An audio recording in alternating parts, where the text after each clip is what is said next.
Hello everyone! Welcome back na naman tayo mga idol sa ating YouTube channel, Bagong Pilipinas, Old Queen TV. So mga idol, kung ikaw ay baguhan pa lang po sa aking YouTube channel, kayo po ay nais kong anyayahan, mag-subscribe po, paki-like at pakipindot po ang notification bell para lagi tayong updated mga idol sa ating gagawing video tungkol sa mga lumang barya mga idol.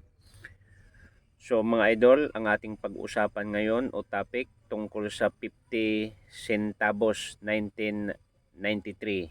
So alamin natin mga idol kung itong bariyang ito ay mayroon na bang presyo ngayon mga idol sa online o sa bintahan sa mga Queens Collector. So yan ang ating alamin mga idol. Pero bago ang lahat, bago tayo mapunta mga idol doon sa kanyang balyo, ay nais kong batiin ang lahat ng mga taga-subaybay sa aking YouTube channel, Bagong Pilipinas, Old Queen TV, ng maraming salamat sa panonood ninyo, sa pag-like ninyo at sa pagsuporta sa ating sariling barya, no? Thank you so much mga idol at shout out sa inyong lahat, no? Sana wag tayong magsawa sa pagsubaybay at pag-like sa ating sariling barya na nawawala na po sa ating circulation ngayon.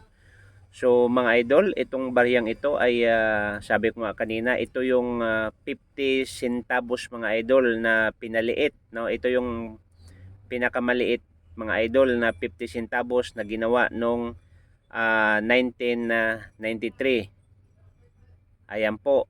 So makita po natin mga idol itong larawan ng isang matipunong agila, no? 50 centavos, and kung makikita natin mga idol, Republika ng Pilipinas, at ang larawan na makikita natin diyan mga idol ay yan po yang larawan ni Marcelo Del Pilar. Yan po ang kanyang larawan mga idol.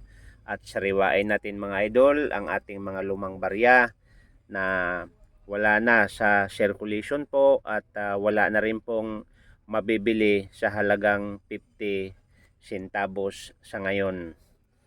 Ayan mga idol, at pag-uusapan na natin ang baryang ito.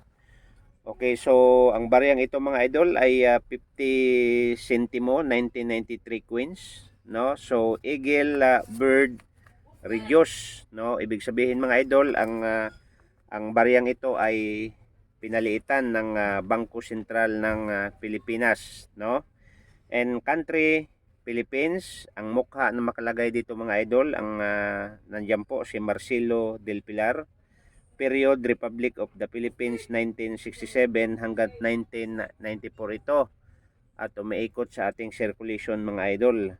Denomination 50 cent, year 1993, at composition mga idol ay brass. Ang weight po niya ay 3 grams, ang diameter ay 17.5 mm, ang thickness po ay 1.5 mm.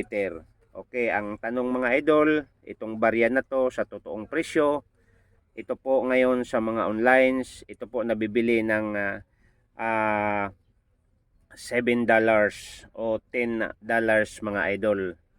So bawat isa po yan mga idol sa online makikita natin, depende po sa klase sa ating mga barya. So ibig sabihin mga idol, may halaga na rin ang baryang ito. Baka mayroon kayong ganitong uri ng barya na hindi na nagagamit sa circulation mga idol, itabi nyo na at ingatan ninyo na hindi magagasgas. So sa Philippine money mga idol, itong barya na to ay nabibili ng 378 hanggat 540 po ang bawat isa.